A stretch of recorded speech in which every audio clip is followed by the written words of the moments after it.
Last fall, hunters from across the Carolinas flocked to Tyson's Creek Baptist Church Recreation Center for the 4th annual Back in the Woods Again hunt for the disabled. There were 74 hunters in all, and to think that I thought 57 was a lot the year before. Tommy Estridge's wife Denise tells me that he just can't say no. It only takes a few minutes being around these ever-appreciative hunters and their families to understand why. I would love to be able to share with you the stories and experiences of each one, but I would need a clone or two to help with that endeavor, and even then, it would just take too long.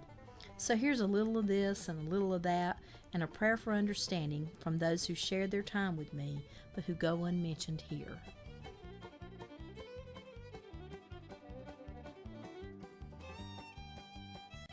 If you've been following the Van Products website, then you know that over the past 4 years I have written about these hunters and shared their personal stories.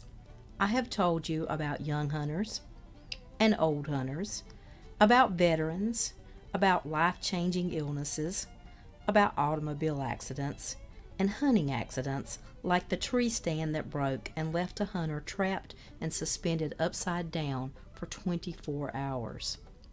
This year, it seemed that I kept speaking with numerous individuals whose paralysis was a result of diving accidents. One such fellow was Joshua Wright. 10 years ago, on the 4th of July, Joshua dove off a small private pier on the sound side of Topsail Island. He had made the exact same dive the evening before, but he didn't stop to think that the tide had gone out overnight. Another hunter, David Clark of Forest City, North Carolina, was enjoying a summer outing by the pool with his family until he jumped in over his 18-year-old son Landon, and in trying to miss hitting him, hit the shallow end of the pool instead. I also met Dan Shull this year, who wasn't in a diving accident, but whose struggles certainly seemed like a tidal wave with what began as colon cancer that spread to his lungs and left tumors in his mid-back area. Tumors so painful that his doctors, in an attempt to alleviate the pain, gave him not one but 2 injections around his spinal cord. It was the second one that he could have done without. He hasn't been able to walk since. He is still taking chemo treatments and radiation, and the spots on his lungs have gotten smaller, but one has now appeared on his brain. Dan and his wife Loretta have a resilience that is so strong. He told me that except for the pain in his back rib area, he wouldn't even know he has cancer. This coming from a man who had had 40 radiation and chemo treatments, one every 2 weeks in different areas since the beginning of 2014. His wife has had to take a leave of absence from her job as a CNA in order to care for him, thereby resulting in the loss of both their incomes. Yet they tell me that they feel fortunate because they have no bills and their home is paid for. It is only the extreme cost of health insurance that now they can't live with or without. David and Dan were both older when first faced with paralysis. There are others whose ability to walk ended much earlier in life. One such fella is David Smider. He was just 19 when he was hit by a drunk driver. David has been rolling in a manual wheelchair since then, and I love the personal philosophy that he shared with me. He said, "You walk, I roll. You run, I roll faster. You stop, I roll right by." Another hunter that just keeps on rolling is Joe Brown. Joe has Friedreich's ataxia, a form of muscular dystrophy, and has been confined to his chair since he was 16. He's now 24 and transferred last fall from Mitchell Community College to the University of North Carolina's Keenan Fagler Business School at Chapel Hill. He proudly told me that Keenan Fagler is ranked one of the top 5 business schools in the country. Joe is pursuing a career in sports management. His mom, Mary, lives on campus with him in a single-bedroom apartment. They added a small bed in the den area for her. Someone has to be there to help Joe get out of bed. At home, they have a lift built into the ceiling, but in the apartment, they use a sure hands lift to get him up and into his chair. He can dress himself, but it takes a lot longer, so Mom helps with that also. She doesn't attend classes with him at Chapel Hill, but when he was in community college, she had to provide transportation. Now, the only time she goes with him is when it's raining, since he needs assistance to get out of his rain gear. Most of the classes he attends are traditional, attended primarily by able-bodied students. I asked how he took notes, thinking he would have to record every class and re-listen or have her take notes later. But that's not how it works. Through the UNC Accessibility Office, the other students are sent an email asking for volunteers from fellow classmates who will be willing to share their notes. Volunteers are credited with 25 community service hours that add a little shine to their own resume, while helping students like Joseph immeasurably. Some teachers also share their personal notes. Mom and Joe tell me the university, and especially the Accessibility Office personnel, are really into making his college experience workable. Initially, the apartment shower didn't allow for his chair to roll into it. They remedied that with a small threshold ramp. The light switches were traditional up-down fixtures, which were too small for Joseph to easily use. When informed of that, they immediately sent out maintenance to change every light in the apartment to the push-on, push-off, slide button type that he can manage. It's the little things that sometimes make the biggest difference. In the fall, Joe took 4 classes and 1 class for the disabled called a Life Fit class. He has this class every semester, and he gets one-on-one help in the gym with special focus on his needs. His current teacher has previously had a student with the same diagnosis as Joe, and therefore is very familiar with the specific challenges he faces.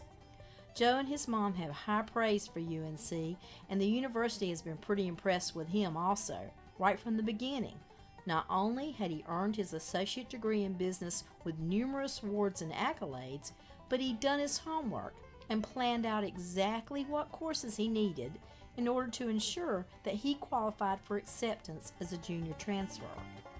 He is on target to graduate with a Bachelor of Science degree in business in May of 2016. He will be the first in his family to earn a 4-year degree. Neither his dad nor his mom or older brother Daniel or younger sister Hannah can stake that claim. Dad Larry has had to learn to grocery shop and cook for himself while Mary attends college with Joseph. Larry even had to have surgery to replace his shoulder without his wife there to nurse him back to health. Mary said that they try to make the 2-hour and 15-minute drive home about once a month. You just never know the sacrifices that people make, particularly parents, when it comes to helping their children pursue their dreams. But there's no doubt that Joseph will make them proud. He already has. Through their fundraising efforts, the Back in the Woods organization was able to present several people with scholarship money to help with the expensive education. Joe was one of the 2014 recipients. Good luck, Joe, and go Heels! The community effort that it takes for the Back in the Woods Again organization to host and provide this unique weekend hunting experience for 75 hunters is truly an all-inclusive endeavor. This year's hunt included help from 4 different churches in the Bear Creek area and over 50 businesses. The churches, Tyson's Creek Baptist, Bennett Baptist, Fall Creek Baptist, and Beulah Baptist, each took a turn at preparing and serving, on average, in excess of 250 people at each meal. That is a big contribution in terms of cost, not to mention nor adequately acknowledge the countless volunteers needed for each meal. Oh, and we certainly can't forget the cake ladies that baked and baked some more in the preceding days to be sure everyone's sweet tooth could delight at their endeavors. The landowners and the local hunters spent many hours preparing accessible blinds and baiting the plots to lure in the deer with the hope and intent that no hunter would go home empty-handed. Raffle prizes, door prize contributions and gifts for each individual hunter, like Realtree shirts and hats and Southern Supreme fruitcake samplers, just to name a few, all have to be procured by volunteers and made ready for distribution to the hunters once they arrive. Hunters are assigned to their guides. Hotel accommodations have already been made and individual room keys are ready to hand out. If special transportation is needed that the guides are not able to provide, myself and other Van Products employees are there with several vans that are all wheelchair accessible. North Carolina wildlife officers are on hand for initial safety and guideline meetings. They also have a target practice area set up to allow hunters, some of whom may not have fired their weapons since the year before, to re-sight their guns and hopefully miss on the firing range rather than with a deer in the scope. When deer are brought in, the wildlife officers weigh each one and document size and age. McLeansville ATV rescue and support staff are there and on standby for the entire event, just in case there are any mishaps. Haven't had to utilize them over the past 4 years, but we keep the guys fat and happy and coming back by feeding them cake. Thanks again, cake ladies. For the children and other adults who want to test their marksmanship, this year there was a target practice tent lined with Kevlar on 3 sides where for just $1 you could shoot 3 times with a BB gun. Children competed for one prize, a Huffy Green machine, and adults for a GoPro camera provided this year by Van Products. 9-year-old Houston Hughes and Jet Tompkins took home the top prizes this year. Jet also shot one of the largest does, so he really had a good weekend. From every aspect, the 2014 hunt was a huge success, and being able to tell you that Daryl Rucker shot the biggest buck, and that Jet Tompkins and David Morgan tied for the largest doe, that the hunters and their families all had a great time over the course of the weekend, even Lee Spearman, who has the unwanted recognition of having shot the smallest deer, and especially Dylan Nall, who shot his very first deer and has the war paint to prove it, and that the organizers and guides went back to their day-to-day lives, satisfied and enriched by the simple involvement in the act of helping others, would be a befitting end to this story. But what you really need to know is that when the hunt is over, nothing else is. The fundraising endeavors and contributions from sponsors just keep on giving. This year, one of the recipients of that abundance was Justin Allison. Justin, who now lives in Eagle Springs, North Carolina, was born with spina bifida 37 years ago. His parents, Brenda and David Allison, attended Falls Creek Baptist Church and grew up together with Tommy Estridge. When I first met Justin 4 years ago at the first Back in the Woods Again hunt, I watched him pull himself up out of his wheelchair and into the driver's seat of his old pickup truck, and then have to break down his manual chair so he could pull it in behind him. At Van Products, we meet a lot of guys, just like Justin, who are trying to maintain as much independence and personal strength as they can, but who in the long run end up with major shoulder problems and ultimately can't do it anymore. Justin was almost to that point at this year's hunt, with surgery for one shoulder and an elbow already being discussed with his doctors. There was a huge need to get him into a vehicle that he wouldn't have to pull himself into, but the financial means just weren't available, particularly since his wife had just been laid off from her job and his disability income could only go so far. By Justin's request, I had personally researched to see if there was a way to adapt his vehicle, but it wasn't a viable option. So the folks at Back in the Woods Again decided they could help, and boy did they. First, they purchased a 2003 Chevy Silverado truck that was in good shape and that would lend itself to the necessary adaptations.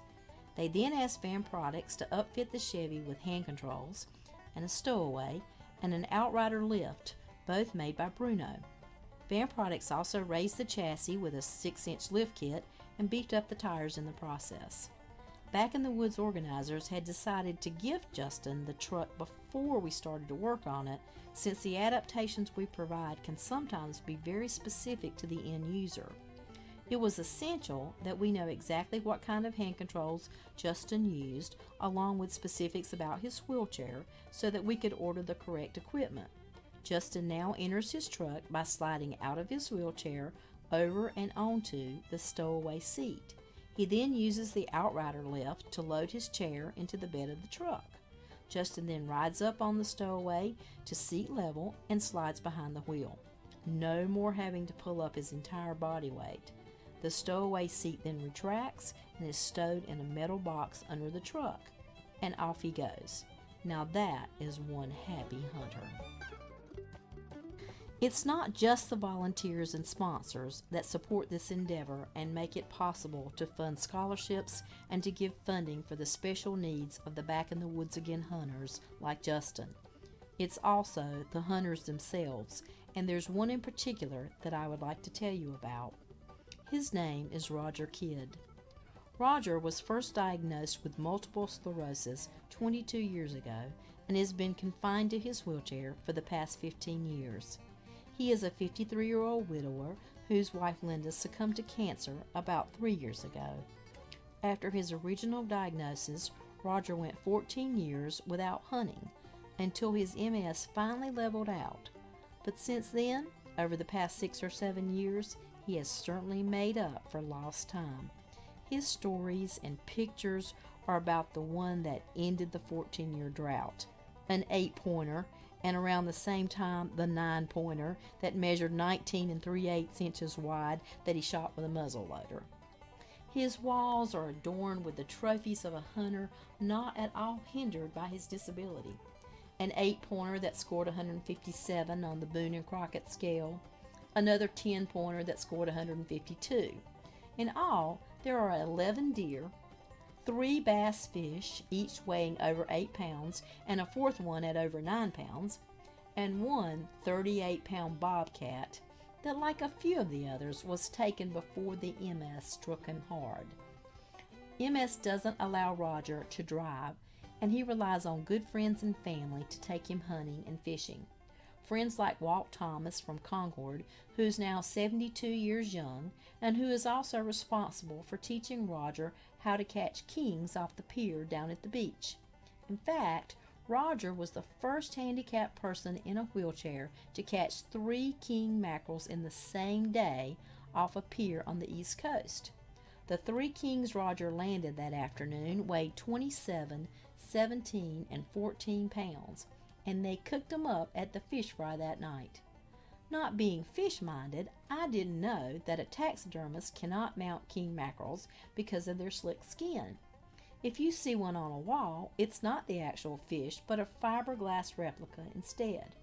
Roger does have the fish eyeballs and tells me that it is tradition to keep them since you can't have the entire fish. They harden with age and look like marbles.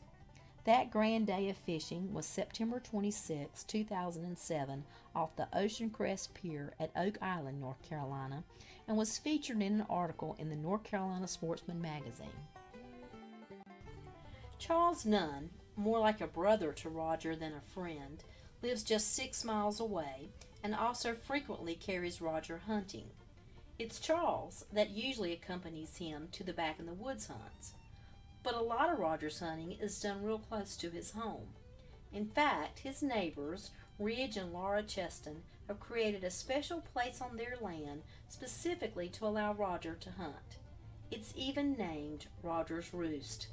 Located about 1,000 yards from his home, and with insulated roof and walls and a total of 40 feet in ramp, he can access it via his wheelchair, and once he's up the ramp, he is high and dry with a shooting lane in 3 directions that most hunters would die for. On one side, there's a 40-foot wide, 400-yard corridor. On the other, a 300-yard expanse only a little narrower, and out the third window, a 200-yard line back toward the house. Inside, his B-adaptive equipment is secured to a table along the window to allow his rifle to be mounted and turned toward the desired sight line. He can then control the scope, reposition the barrel with a joystick type controller, and shoot by blowing into the mouth tube. The scope is connected to video screens that allow Roger to see his target without having to look through the gun sight. With a setup like that, in a location like that, it's easy to see why Roger is a very successful hunter. But I truly believe that Roger's endeavors are blessed and find favor in the eyes of our Lord. I'm not sure what most hunters think and do when they are in the blind, alone and waiting on a deer, but Roger uses that time to read his Bible and to study God's Word. His Bible is as much of an integral part of Roger's roost as any of the other specialty equipment that he utilizes. The only picture in this hideaway, besides that of a beautiful buck at the edge of a lake that Roger crafted as a young boy in Bible school, is one of Jesus Christ.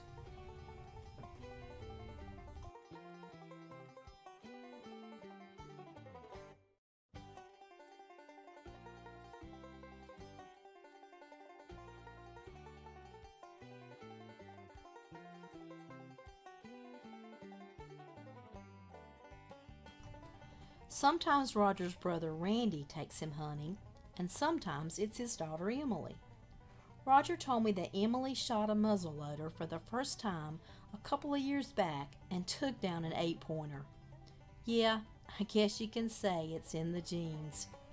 With his first wife Leanne, Roger has 2 daughters, Emily, who's 19, and Brittany, who's 24 and has a daughter of her own, Roger's granddaughter, 2-year-old Aubrey. After his wife Linda died in July of 2011, and with Emily's recent move to Raleigh, Roger now lives home alone. That presents other issues way beyond the quiet loneliness. Sometimes Roger goes to bed and can't fall asleep, and unlike most of us, he can't just get up. He has no choice but to stay right there until help arrives in the morning. But it is rare that you hear Roger complain. Until not so long ago, when he gave the business to his nephews, Roger helped to support his family and kept busy by mowing lawns. Only needing assistance to be placed on the lawnmower, he would then ride sometimes for as many as 12 to 14 hours a day. It is that kind of due diligence that also helps Roger to support the Back in the Woods Again organization, which he so strongly believes in. He told me that it is the children that have disabilities and who come to the Back in the Woods Again hunt that touch his heart, and that they are why God pushes him to do what he does to raise money to help support their endeavors. One of the ways he does that is by selling a lot of raffle tickets. Roger told me that he sells tickets to friends and strangers from Oak Island all the way to Arkansas, and that every Saturday in the summertime you can find him at the shooting range selling tickets. In 2014, he alone raised over $6,000 through ticket sales and sponsorships. He plans to double that every year. With this contagious smile, I have no doubt he will do just that. Roger is just one of many working toward the common goal of continuing to fund this hunt. There are so many others not mentioned here that devote much of their resources, time, and energy to supporting this endeavor. It is impossible to acknowledge each one. I have told you about a few people whose lives have been drastically changed and who must find a new normal to survive in this world. But the true heroes in this story are all those hard-working, dedicated individuals in the background. Some are family members, but many are not. Some are so involved that they can't even take time off to get engaged. Kyle proposed to Mariah on the first night of the 2014 hunt, and they were married on May 30th. Congratulations, Mr. and Mrs. Scott. Some volunteers have had close calls with tragedy themselves, but others have no apparent reason for being here other than their faith and their belief in the cause and the goodness that comes from helping others. We as a society could not survive without them, and it is to them that this is dedicated. To the Bear Creek community in particular, thank you for all that you do. It is truly an honor to serve beside you.